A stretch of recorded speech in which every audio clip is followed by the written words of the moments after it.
busque en su Biblia Juan capítulo 20.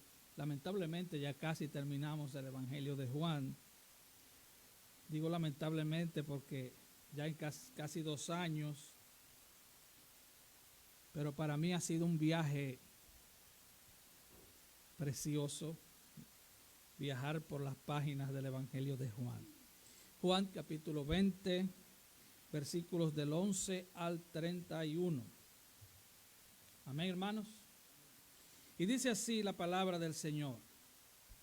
Pero María estaba fuera llorando junto al sepulcro, y mientras lloraba se inclinó para mirar dentro del sepulcro, y vio 2 ángeles con vestiduras blancas, que estaban sentados el uno a la cabecera y el otro a los pies, donde el cuerpo de Jesús había sido puesto. Y le dijeron: mujer, ¿por qué lloras?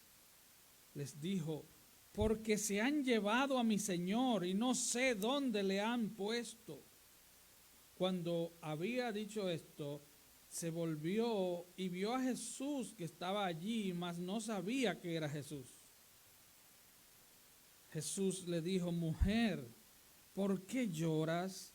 ¿A quién buscas?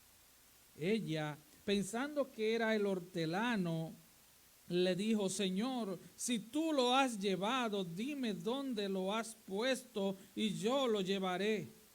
Jesús le dijo: María. Volviéndose ella le dijo: Raboni, que quiere decir maestro. Jesús le dijo: no me toques, porque aún no he subido a mi Padre, mas ve a mis hermanos y diles: subo a mi Padre y a vuestro Padre, a mi Dios y a vuestro Dios. Fue entonces María Magdalena para dar a los discípulos las nuevas de que había visto al Señor y que Él le había dicho estas cosas. Cuando llegó la noche de aquel mismo día, el primero de la semana, estando las puertas cerradas en el lugar donde los discípulos estaban reunidos por miedo de los judíos, vino Jesús y puesto en medio les dijo: paz a vosotros. Y cuando les hubo dicho esto, les mostró las manos y el costado. Y los discípulos se regocijaron viendo al Señor. Entonces Jesús les dijo otra vez: paz a vosotros. Como me envió el Padre, así también yo os envío. Y habiendo dicho esto, sopló y les dijo: recibid el Espíritu Santo. A quienes remitiréis los pecados les son remitidos, y a quienes se los retuviereis les son retenidos. Pero Tomás, uno de los 12, llamado Dídimo, no estaba con ellos cuando Jesús vino. Le dijeron pues los otros discípulos: al Señor hemos visto. Él les dijo: si no viere en sus manos la señal de los clavos, y metiere mi dedo en el lugar de los clavos, y metiere mi mano en su costado, no creeré. 8 días después, estaban otra vez sus discípulos dentro, y con ellos Tomás. Llegó Jesús, estando las puertas cerradas, y se puso en medio y les dijo: paz a vosotros. Luego dijo a Tomás: pon aquí tu dedo y mira mis manos, y acerca tu mano y métela en mi costado, y no seas incrédulo sino creyente. Entonces Tomás respondió y le dijo: Señor mío y Dios mío. Jesús le dijo: porque me has visto, Tomás, creíste. Bienaventurados los que no vieron y creyeron. Hizo además Jesús muchas otras señales en presencia de sus discípulos, las cuales no están escritas en este libro, pero estas se han escrito para que creáis que Jesús es el Cristo, el Hijo de Dios, y para que creyendo tengáis vida en su nombre.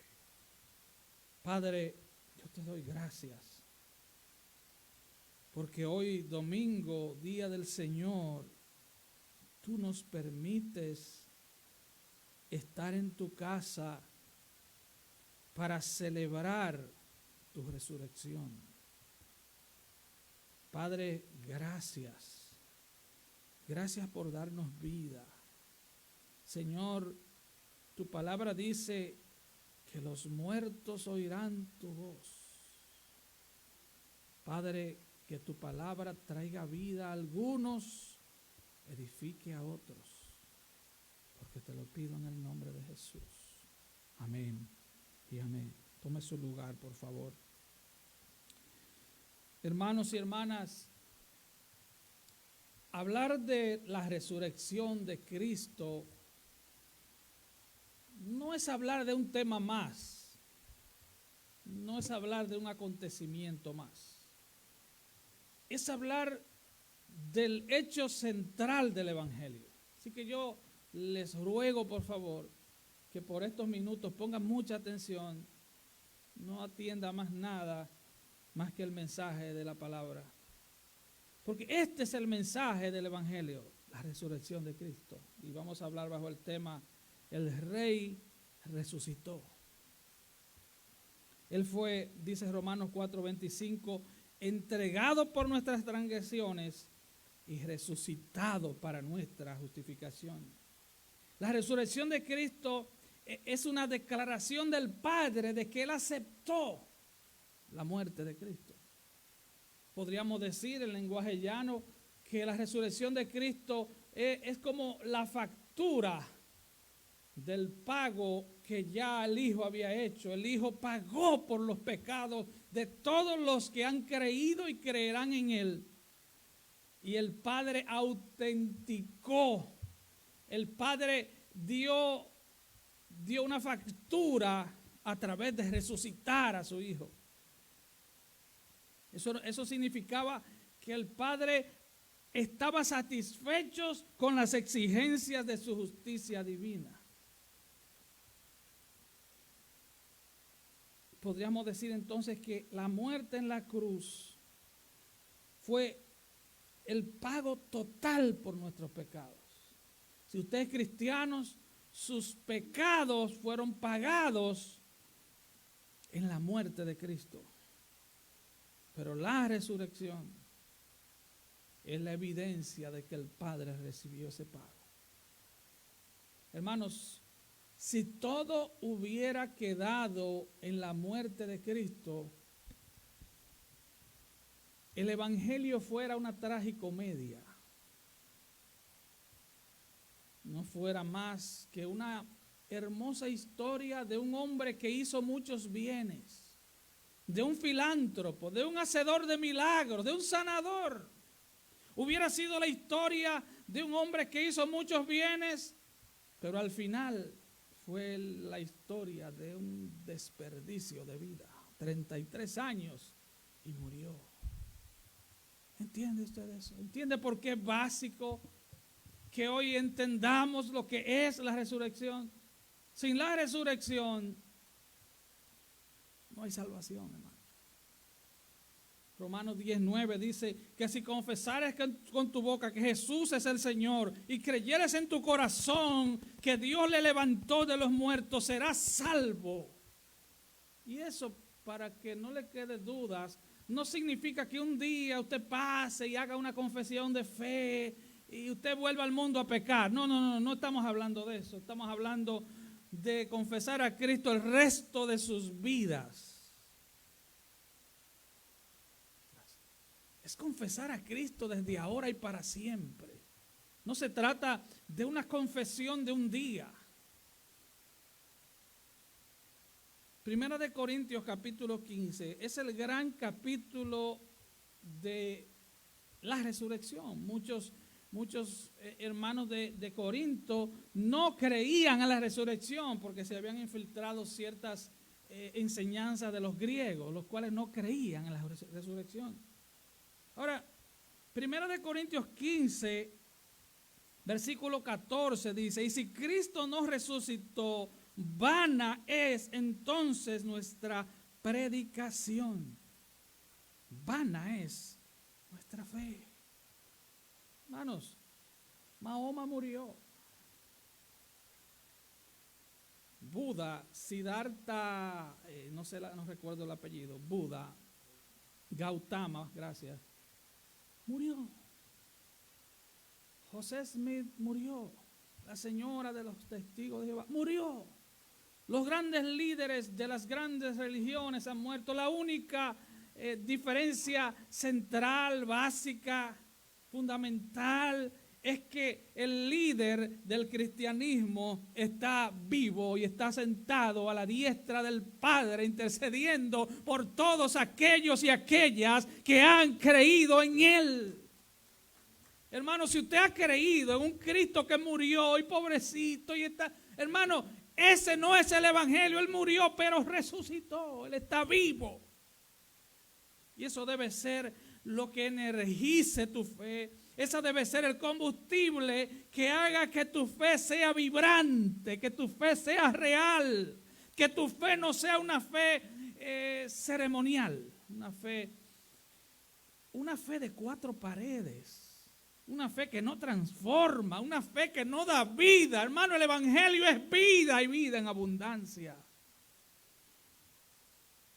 Y sigue diciendo Pablo en el capítulo 14, versículo 15 de Primera de Corintios: y somos hallados falsos testigos de Dios, porque hemos testificado de Dios que Él resucitó a Cristo, el cual nos resucitó. Si en verdad los muertos no resucitan, porque si los muertos no resucitan, tampoco Cristo resucitó. Y él vuelve y repite, él es enfático: y si Cristo no resucitó, vuestra fe es vana. Aún estás en tus pecados.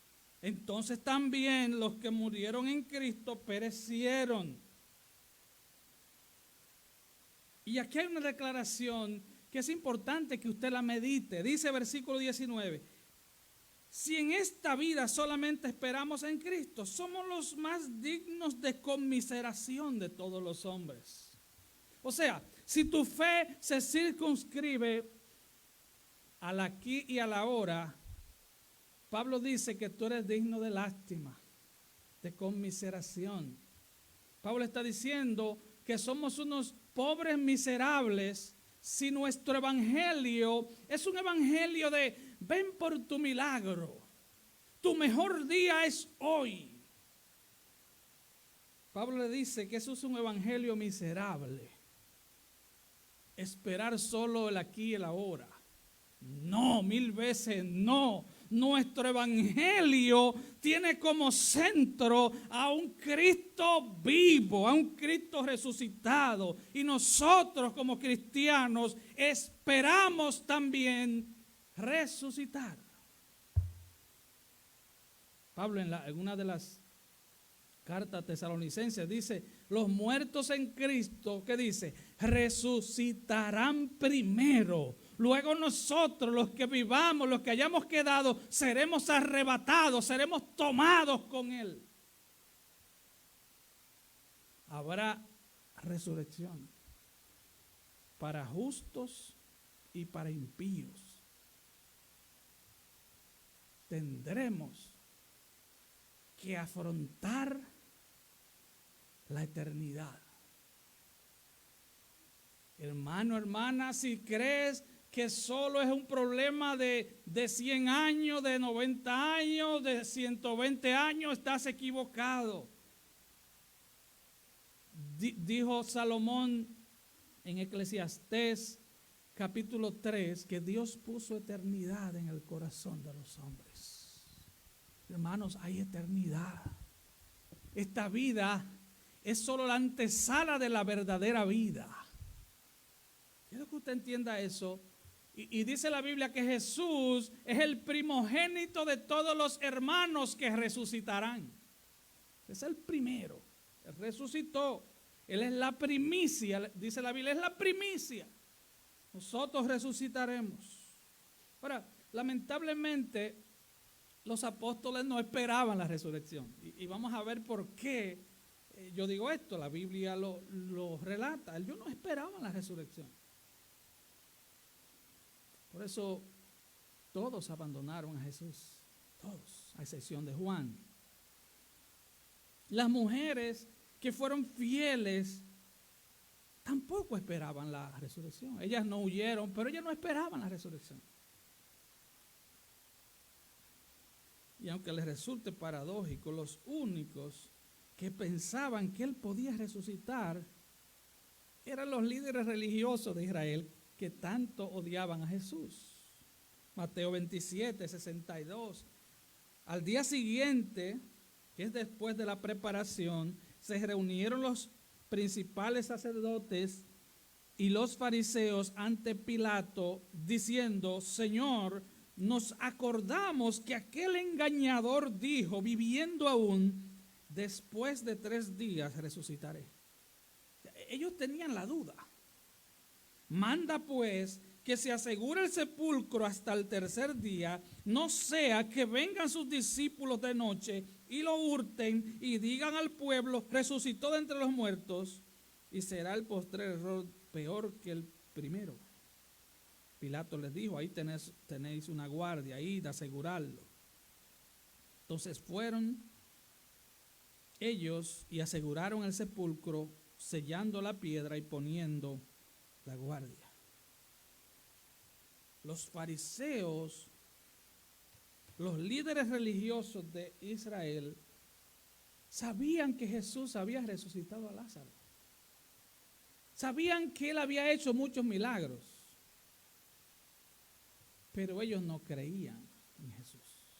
Ellos le dijeron en una ocasión: tú echas fuera a los demonios por Belcebú. O sea, tú con el poder del diablo echas fuera a los demonios. Así que ellos sabían que Jesús tenía poder, aunque le atribuían ese poder a Satanás. Ahora, antes de entrar en las evidencias de la resurrección, antes de entrar en los testigos de la resurrección, vamos a ver algunas teorías que negaban en ese entonces la resurrección. Vamos a ver esto como un gran caso que un fiscal presenta delante de un gran jurado. Había una teoría, que es la primera que vamos a ver, la teoría de la alucinación. Esta argumenta que los discípulos, abrumados por el dolor y la pena y por las ansias que tenían de ver a su Señor, ellos alucinaron y comenzaron a ver a Jesús. Ellos lo vieron vivo. Ellos dicen: no, eso fue una alucinación. Ellos estaban alucinando. El único problema con esta teoría, o uno de los problemas, es que los psicólogos dicen que las alucinaciones son personales, son experiencias individuales, no son experiencias grupales. Entonces diríamos que María Magdalena alucinó, las otras mujeres alucinaron, los 11 discípulos estaban alucinando, los ángeles estaban alucinando, todo el mundo estaba alucinando. Y otra cosa, cada vez que el Señor se aparecía, no lo conocían. Entonces, como la alucinación era una alucinación a medias, porque ellos no conocían al Señor. Así que esta teoría es una teoría que es absurda, totalmente absurda. La otra es la teoría del desvanecimiento. Argumenta que Jesús no murió. Y hay grandes religiones que dicen esto, que Jesús realmente no murió, que él estuvo en una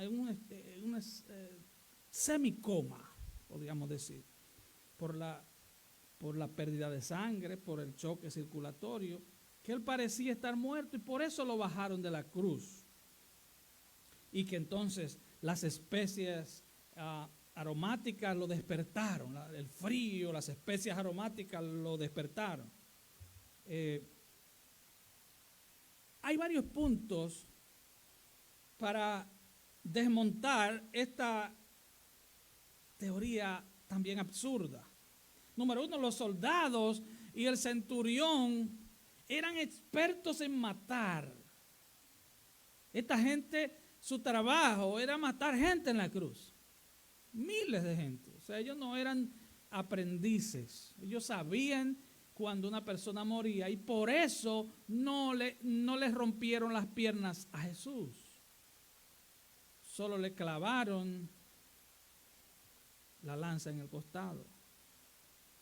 Su centurión anunció a Pilato que él estaba muerto. O sea, él no se iba a arriesgar a decirle a Pilato algo que no era real.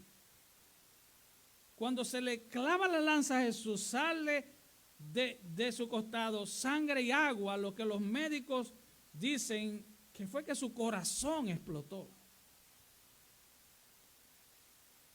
Ahora, esta teoría no explica cómo Jesús, en un supuesto semicoma, sobrevivió en una tumba 3 días sin comida, sin agua y sin atención médica.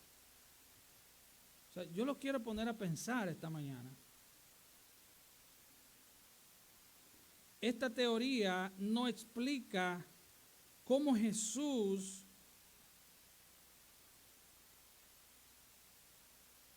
con su cuerpo tan débil se pudo liberar de su ropa mortuoria que lo envolvía. Algo que Lázaro en Juan capítulo 11 no pudo hacer. Juan tuvo que decirle a los discípulos, libérenlo y déjenlo ir. Recuerde, la forma de vestir un cadáver en aquella época es muy diferente ahora. Ahora lo visten como un ejecutivo, como si fueran de viaje. En aquella época no. Lo cubrían con telas y lo envolvían, y en medio de cada vuelta de tela le ponían especies. Recuerde que a Jesús le pusieron 100 libras de unas especias aromáticas carísimas. Entonces, en medio de cada vuelta de tela le metían especias y otra vuelta de tela y más especias hasta que cubrían como una momia el cuerpo.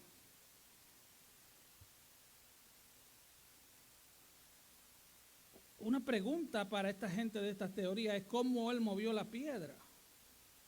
Porque si él estaba en semicoma y él se resucitó, sería él que movió la piedra. ¿Cómo él pudo pelear contra soldados armados que cubrían la piedra? ¿Cómo él caminó, como dice la Biblia, camino a Emaús, que se encontró con 2 discípulos, con sus pies perforados? ¿Cómo él hizo eso? Hay otra teoría, que es la teoría de que las mujeres se equivocaron de tumba. Ellas fueron a la tumba equivocada el domingo en la mañana. Ahora, esto plantea varias preguntas. O no varias preguntas, varias ideas. Si María Magdalena fue a la tumba equivocada, entonces las otras mujeres también fueron a la tumba equivocada. Pedro y Juan también fueron a la tumba equivocada. José de Arimatea y Nicodemo pusieron el cuerpo en la tumba equivocada. Los soldados que vigilaban la tumba y sellaron la tumba, vigilaron la tumba equivocada y sellaron la tumba equivocada. Y esto es una teoría que va más allá de lo absurdo. Y la teoría bíblica que dispersaron los líderes judíos fue que los discípulos robaron el cuerpo de Jesús de la tumba. Mateo 28 del 11 al 15.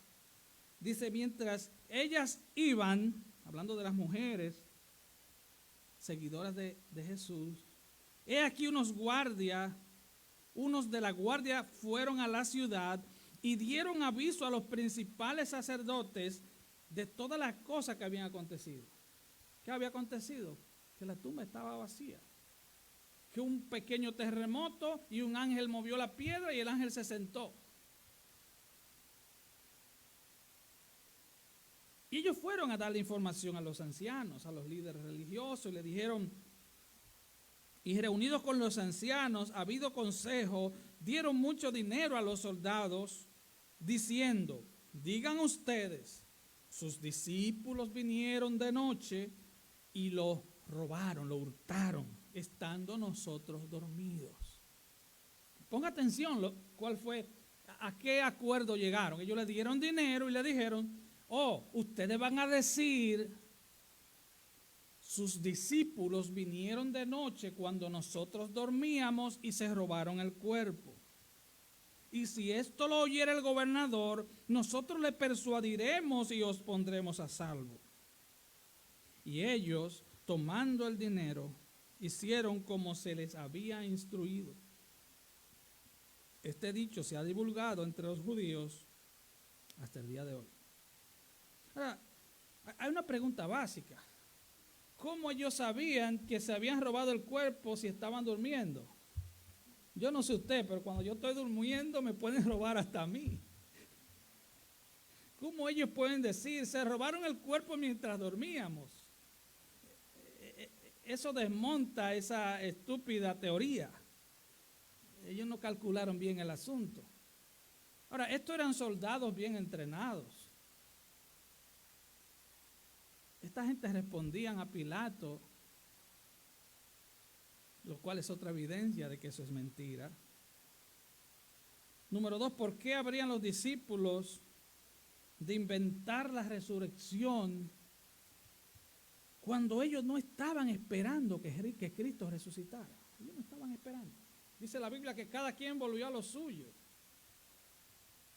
Ellos se fueron a lamentar la muerte. Ellos estaban de duelo. Ellos no estaban esperando la resurrección. ¿Entiende usted eso? Número 3, los ladrones de tumbas, y eso lo dijimos la semana pasada, no habrían desenvuelto el cuerpo de Cristo, porque en medio de todo ese ropaje había unas especias carísimas, y si eran ladrones, lo que a ellos más les interesaba era lo que costaba dinero, ¿sí o no? Ellos no se habrían tomado el cuerpo, la molestia de desenvolver el cuerpo y luego doblar las ropas mortuorias de manera organizada. Los ladrones no hacen eso, usted lo sabe.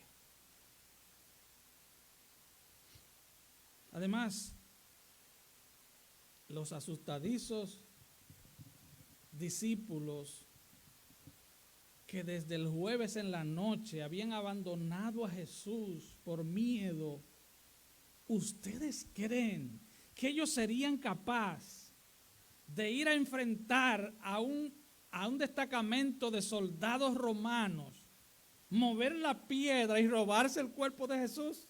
Eso es risible. Así es que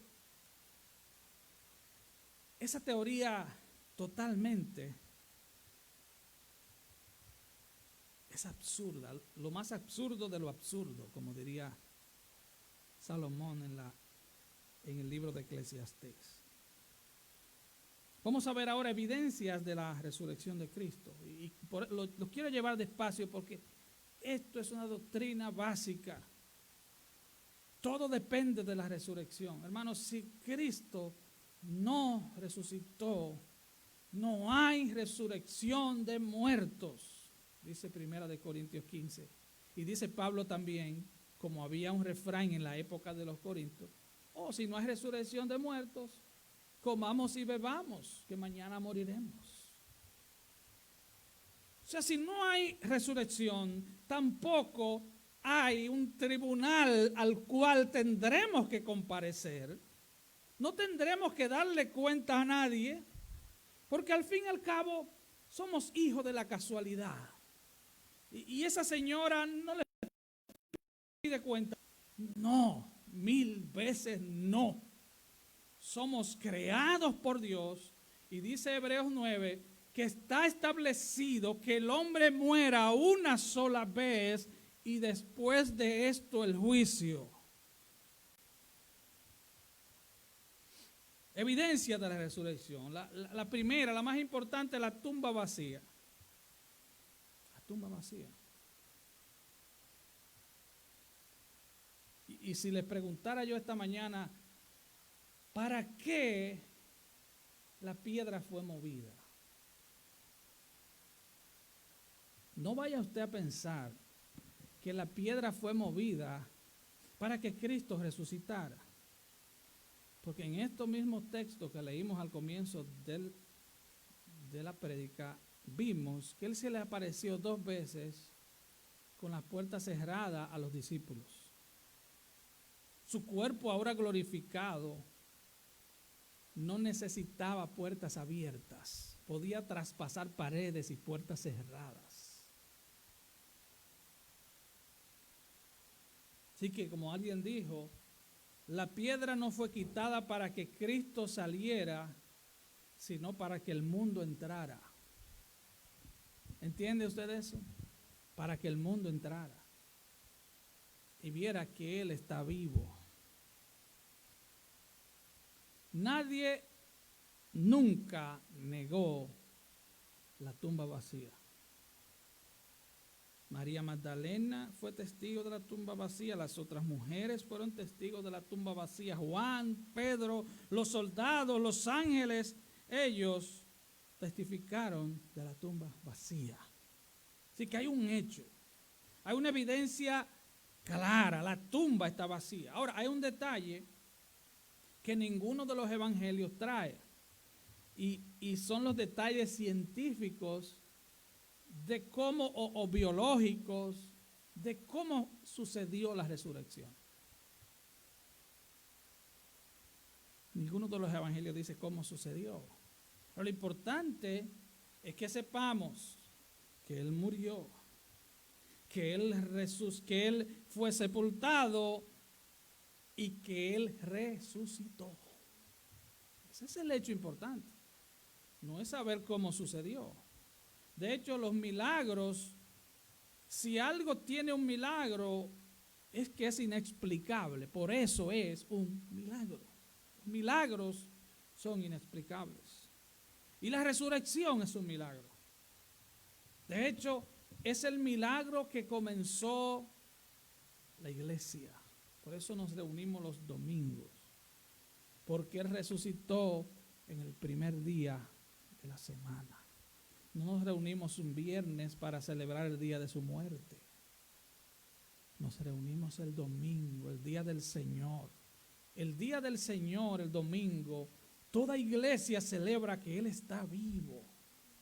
Como decíamos en la conferencia de adoración hace 2 sábados atrás,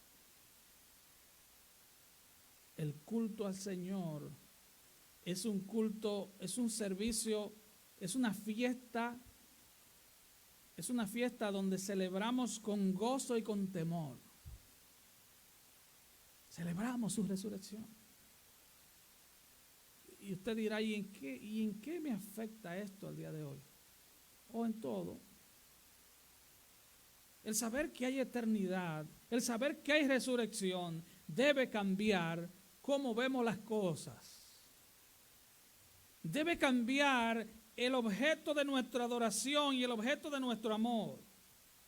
Si amamos el mundo y las cosas del mundo, dice la Biblia que el amor del Padre no está en nosotros. El objeto de nuestro amor y nuestra adoración tiene que ser Cristo. Recuerde, Él está vivo, Él pagó por los pecados de los que han creído y creerán en Él, pero Él no regresa en relación con el pecado. Él no viene a perdonar a nadie, Él viene a juzgar. Él murió como cordero, pero Él se levantó como rey. Él está vivo, Él ha resucitado. Eso debe cambiar nuestra forma de vivir. Entender, hermanos, que no se trata de aquí y ahora, se trata de mucho más que eso.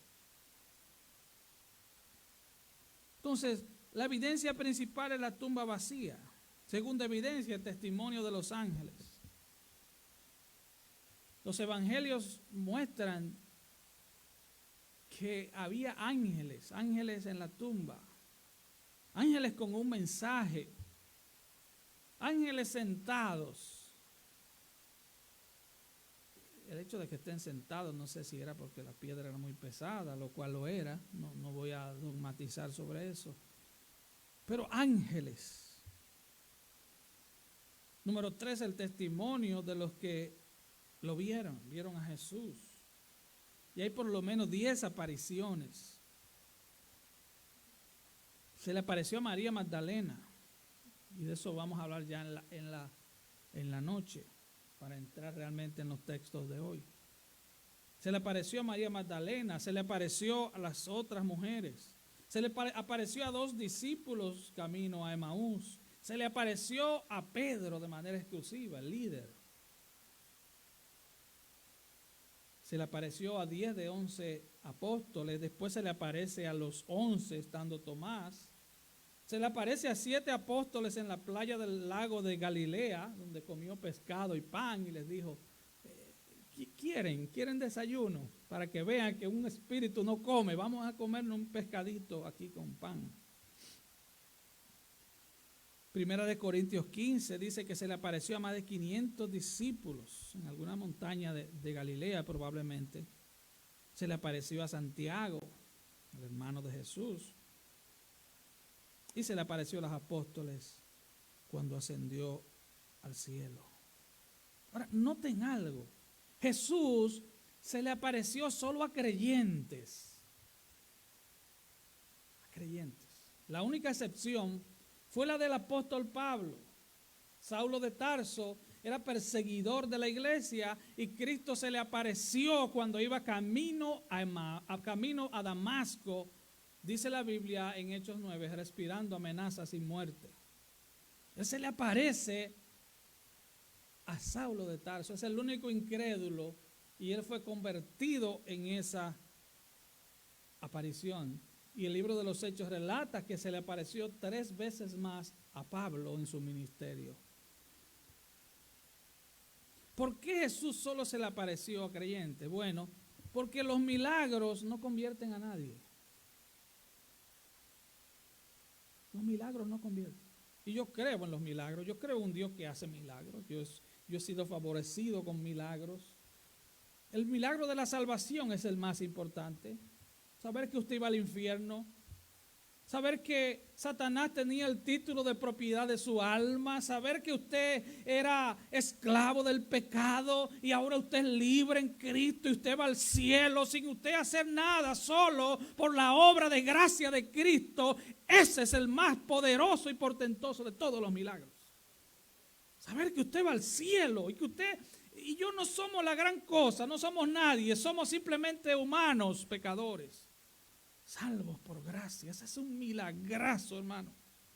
Aparte de todos los demás, que en el diario vivir vemos la mano de Dios moviéndose a nuestro favor. Vemos su gracia moviéndose a nuestro favor.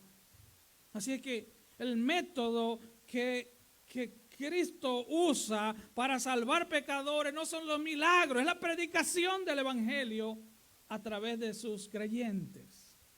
Ese es el método. Y la última evidencia de su resurrección que quiero tocar para terminar es la incredulidad de los discípulos. Usted dirá, ¿por qué? Bueno, ellos estuvieron dispuestos a morir por predicar el mensaje de la resurrección. Hermanos, mediten esto, y esto lo dijimos el domingo en la noche. Nadie miente para que lo maten, ¿verdad que no?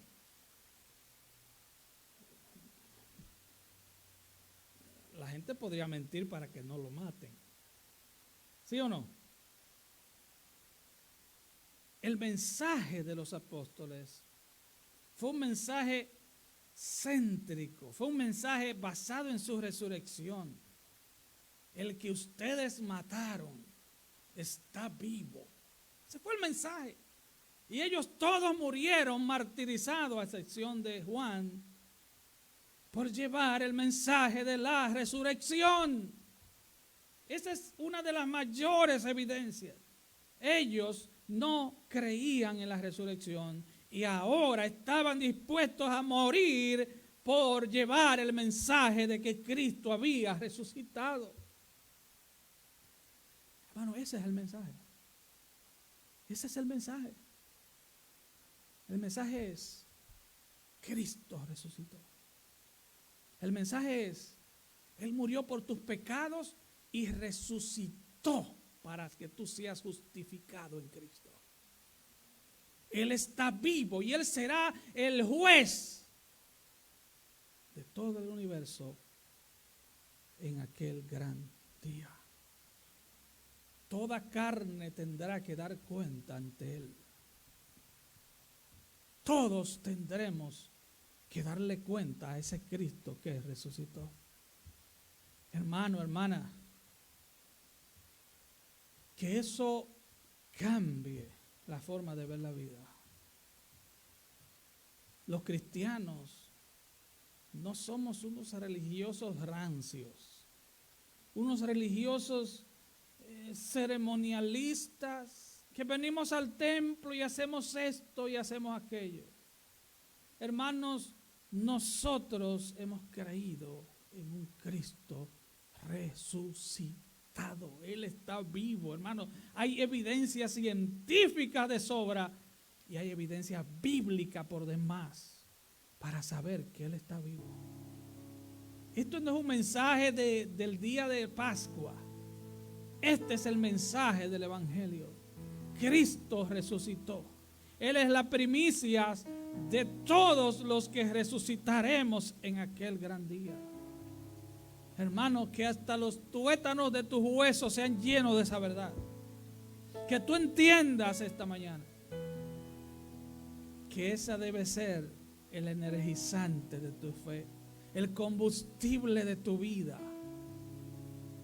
Saber que Él estuvo en control de cada detalle de su muerte, de cada detalle de su sepultura, y que Él resucitó al tercer día como lo había dicho y como Isaías y los profetas lo habían dicho. Él tenía que resucitar el primer día de la semana, y así lo hizo.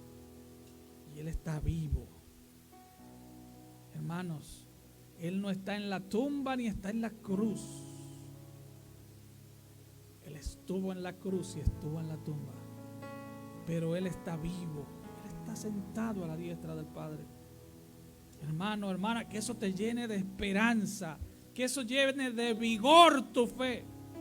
Que tú entiendas en este día que tú estás siguiendo a un Cristo vivo, y que de ese milagro, hermano y hermana,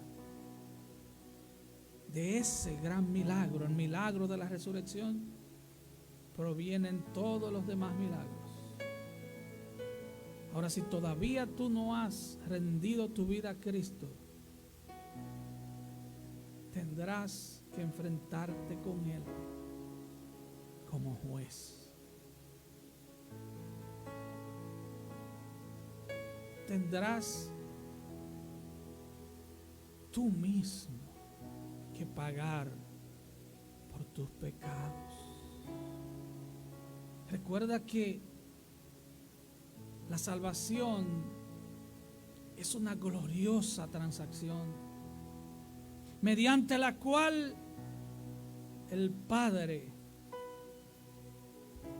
toma nuestros pecados y se los computa a Cristo en la cruz. Y toma la justicia perfecta de Cristo y se la atribuye a los creyentes.